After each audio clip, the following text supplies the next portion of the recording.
Well, it's been about a few days now since the African sides have been eliminated from the 2025 FIFA Club World Cup, and we didn't really get a chance to put a bow on it and come up with overall conclusions for each of the individual four sides in the collective group that Africa sent to the United States of America. So I figured now would be the right time. All coming up next on the African Five-A-Side podcast. Well, welcome to another episode of the African Five-A-Side podcast. I'm your host, Maher Mezahi, and this is brought to you by africasaCountry.com. Of course, I was with africasaCountry.com all of last week, really, and now I just got back. I'm in France now, so I'm not exactly home, but and man, it is hot in Europe, much, much hotter than it was in Kenya, obviously, where it remains wintertime. But what I could say is that we launched our first physical edition with africasaCountry.com. And so I'm so proud of everybody on the team. It had a great reception in Kenya, whether it was at our launch party at the Mist or even at the Nairobi Lit Fest. It's going to be sold online on our website probably within the coming days, and we are going to have global shipping. So again, if you want to support this podcast, I'm probably going to put out one more video when it's available and out, or you could just follow on social media, whether that's on Twitter or on Instagram, and I'll make sure to plug a link there when they are available to order. Yeah. Before we get to breaking down the Club World Cup recap, just one more quick point of order. We are going to be taking a break on this channel now that the Club World Cup is over. Usually I'm in the summer now, I'm with family, and football, there's always football on at every single time of the year. But I think it's time to restyle the podcast, maybe make a new intro, make more vertical video content, more interviews. Just basically what I do is I sit back and I recap the entire year. I see, okay, what did I do good? What didn't I do good? I think everybody's happy with the analysis of the CAF Champions League, but there's still so much room for growth, obviously, as you all know. So when we come back, probably within 2 to 3 weeks' time, so just in time for the knockout stages of the Women's African Cup of Nations, I think the podcast is going to look a little bit different. In the meantime, we will release season 2, episode 1, match day 2, episode 1 of the African Five-A-Side podcast. So that's going to look a little new to some of you that have not been around. And yeah, we had a goal to hit 10,000 subscribers by the end of the summer. I don't think we're going to get there. I think maybe we'll make it to 8,000 subscribers, but it's still pretty good. I'm still pretty happy with the year that we had. But yeah, still looking to grow. The good news is that Africa's Country has graciously renewed for one more year. So we're at least going until next summer. So yeah, that's why, another reason why, I'm always so grateful to them. And that's why if you want to support the podcast, you could definitely pick up a physical edition. So yeah, let's get to the 4 takeaways. Is it 4 that I had? Yeah. 4 things we learned about African football at the Club World Cup, or let's say 4 things we learned about football in general at the Club World Cup. Number one, the World Cup next year, in my opinion, is not going to be that good. And this is one of the things that I observed just from being at the Club World Cup in the United States. Don't get me wrong, as hosts, America, nothing was lacking in terms of sporting infrastructure, whether that was stadiums or highways or hotels. Obviously, we knew that nothing like that would be lacking. But I just felt like nobody was really that excited to be hosting the Club World Cup. Now, you might say, like, yeah, who cares about the Club World Cup? Especially North Americans and Europeans are more interested in the actual World Cup, and that's for sure true. But still, like, if I can't help but think, if this tournament, the Club World Cup, was staged in anywhere in South America, anywhere in Africa, even anywhere in Asia or even Europe, there would have been much more excitement from the home country. I would run into people, or I would take Ubers, and I would say, they would get to talking. I'd say what I'm here for, to go to some matches at the Club World Cup, and general people would have no idea what I'm talking about. Just like they know that there's a World Cup next year, but the Club World Cup, they had no idea. So it's just not really a football country, and I think they'll admit that. Don't get me wrong, I ran into American football fans, like the real soccer community, and they're great people that really care about the game and the American game and the history of the game. Somebody named Andrew Bagley from Because Football, you could talk.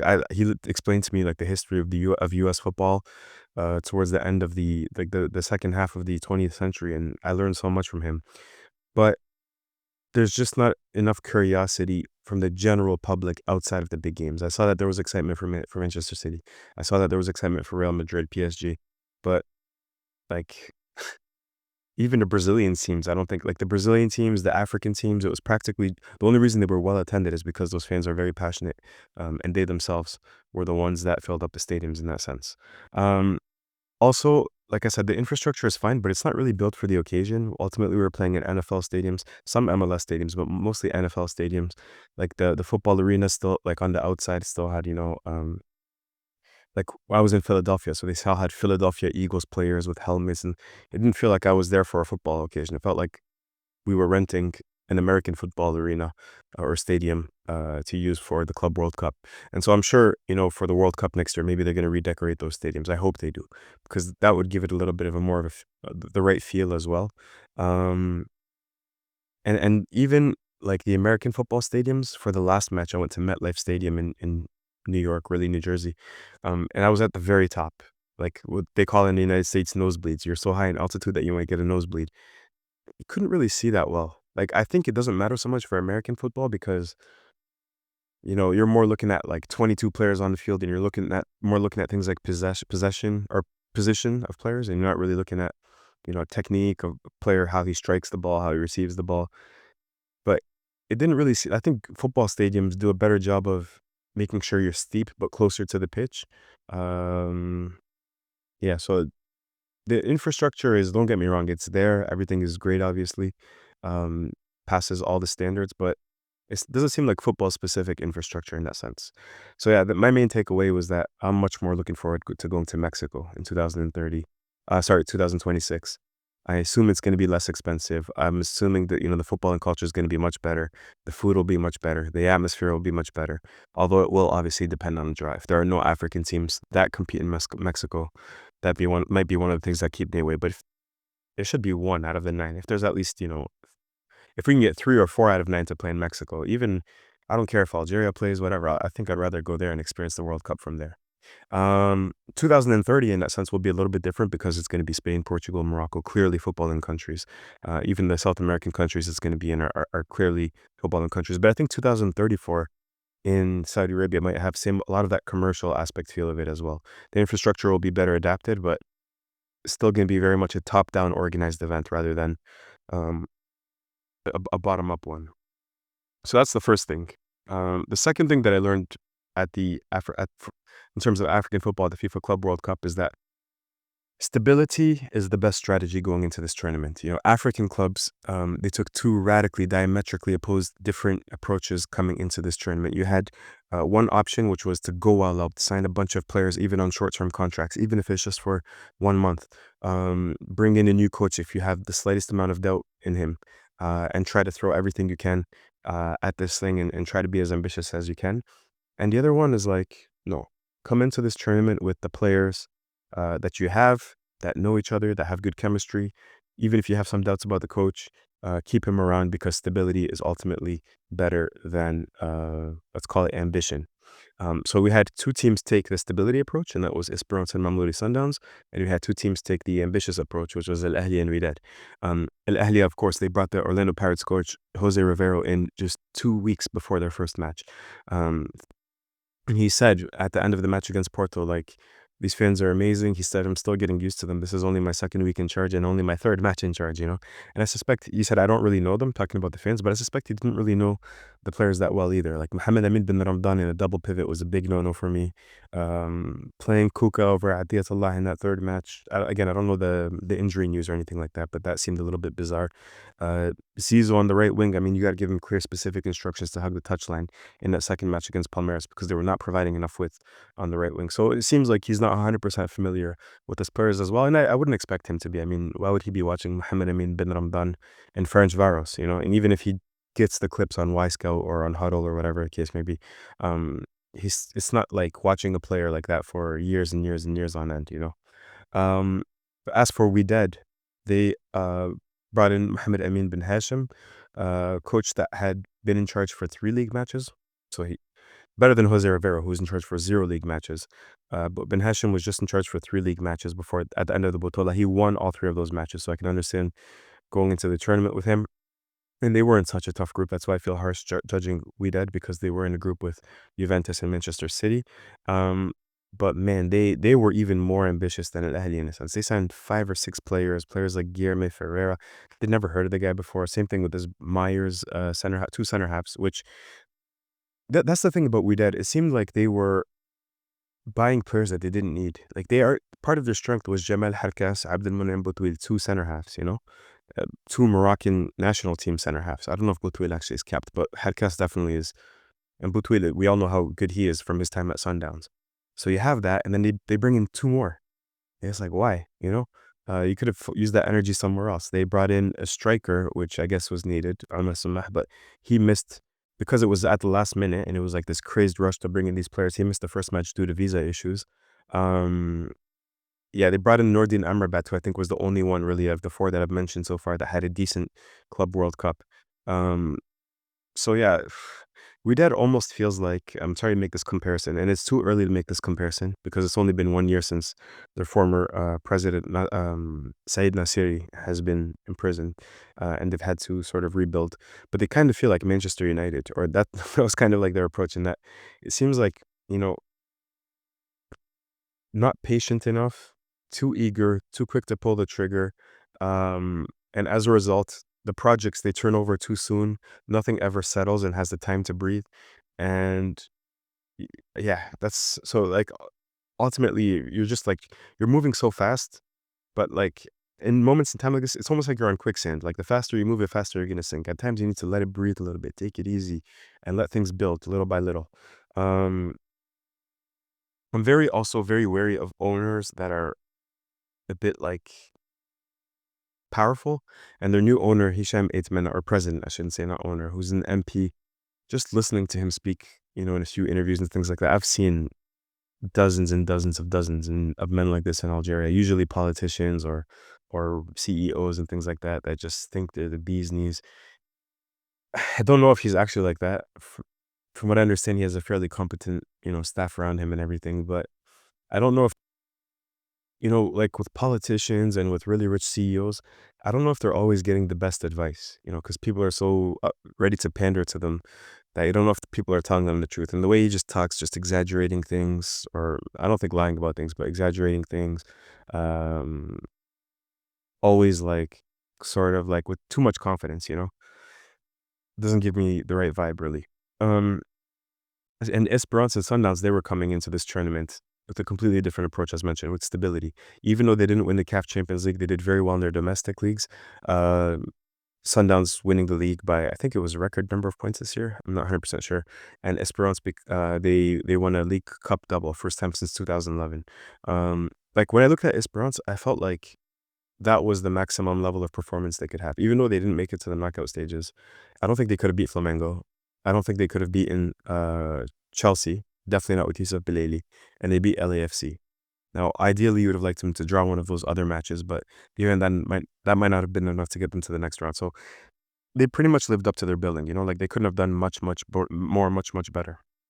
And similar, I think, with Mamelodi Sundowns, who pushed Fluminense, pushed Borussia Dortmund. Um, Obviously, they could have eliminated some of those mistakes, but if you came to this tournament and said they were going to draw one, win one, and lose one, I think that would have been. I think you would have said, okay, you know what, that's a decent performance from the South Africans. The only problem I had with Cardozo at times were lineup issues.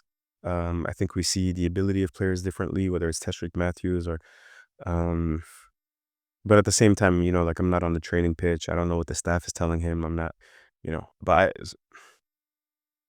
I also like that's the thing. Sometimes, like as journalists, you tell yourself this they know something that I don't know, but at the same time, we don't have the stakes that they do. So, for example, not talking about Cardozo in particular, but let's say like Fleming Berg, he goes and he tells the owner, "I need $3 million to buy Arthur Salas," who I'm not saying is a crap player at all. I think he's actually a decent player. Probably not worth his price tag so far, but a decent player. And as somebody that's completely disconnected with the club, I don't have any connection, or I don't have any investment in Arthur Salas, so I can say he's not living up to expectations. We should be playing somebody else. Fleming Berg, on the other hand, who maybe goes to the owner and says, we need this amount of money to go invest in this young player, and I'm convinced that he's going to be great. he's going to have much more motivation, even though he's not, maybe Salas is not return. He's not a great return of investment in terms of $3 million in terms of his price tag on the pitch right now. Flamenberg is going to be much more motivated to make sure that that works out than I am, so that's why sometimes we see things differently. On one hand, I tell myself I don't know everything, and that's true, I don't know everything. So, and on the other hand, I can also think to myself, yeah, but I'm also maybe not as affected, I'm not as implicated, so maybe I see things a little bit clearer than them as well. Anyways, that was the second thing. So stability is better than crazy ambition. We should think about that 4 years from now when this tournament is going to be held in probably, hopefully, we don't know where it's going to be held actually, but probably, hopefully in Africa. The World Cup won't be that good is observation number one. Observation two, stability is the better strategy. Observation three, Africa's best are equal to the world's best. The rest, not so much. So what do I mean by that? I was thinking about the best players from the African sides in this tournament. Yusuf Belali, Lucas Ribeiro, those were the top two. But then you could also have Tambenkozi Lorchin, Wissam Abu Ali. They're amongst the top players in the group stages. When you look at like analytics, Ribeiro was like one of the higher players that were rated by FOTMOB in the group stages. And then you had Belali and Abu Ali underneath.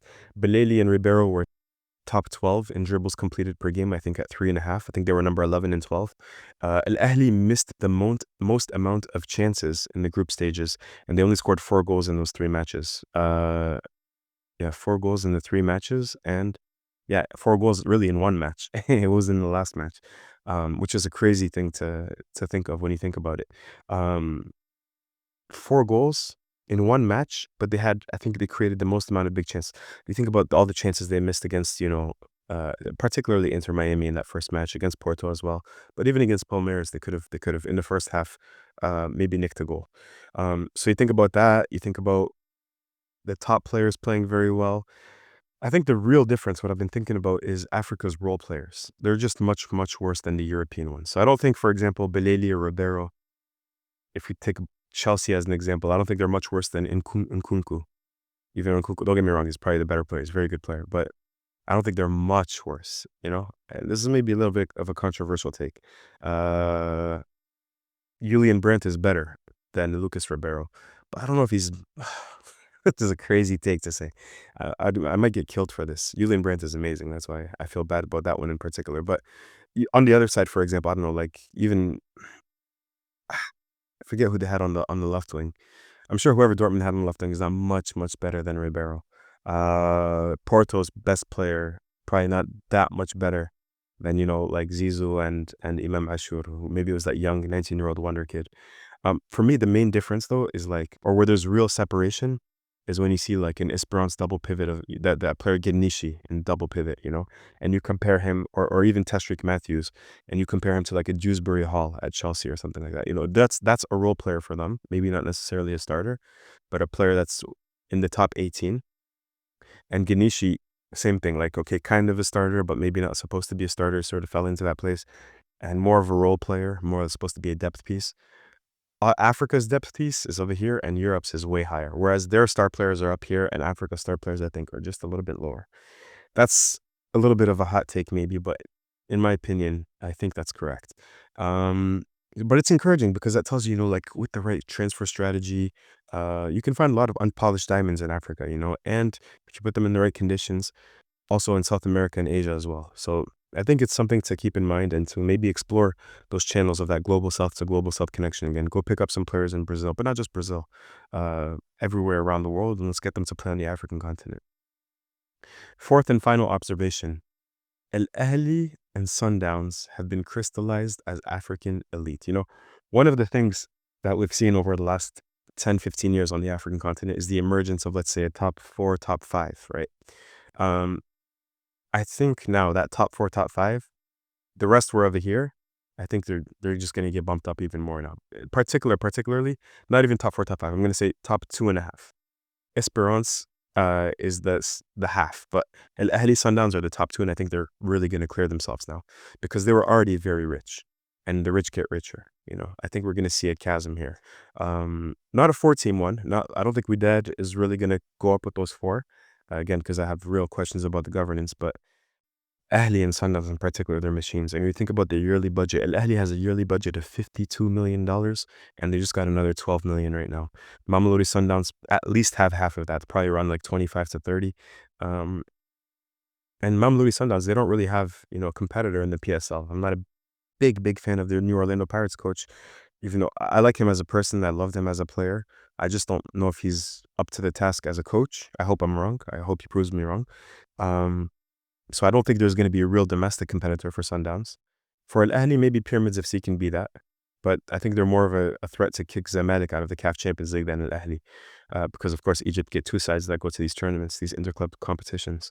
Um, I think the only thing that could really take those two teams and put them back into the mix and stop them from separating is maybe like a generation turnover that may be coming from Mamelodi Sundowns. Because when I look at Mudau, Kakana, Modiba, Tabo Mokwen is kind of young still. But let's say Shalulile, of course, Tembazwane, of course, even Ronwen Williams, even though goalkeepers can play longer. They're all like, they're getting there in age, right? They're nearing, if they're not already older already, if they're not already over 30 years old. So I'm thinking like in 2 years, that crux, that spine of that team, which is also the spine of the South African national team, it might not be there anymore. And so I wonder if can they turn over that generation of players and still keep that amount of quality. Obviously, I think they can, but it's going to be interesting for Bafana and for Mamelodi Sundowns as well. Even Al Ahly, like we think about the goalkeeper Mohamed Chenaoui, but they've already like started that transition, and they haven't really been able to find the right balance yet from that team that won 4 out of 5 Champions League titles. Um, Ahly have started a little bit, but they still, like, I don't see Zizou being there for more than 3-4 years. I don't see Trezeguet definitely being there for 3-4 years. I don't see either of their strikers being there for 3-4 years.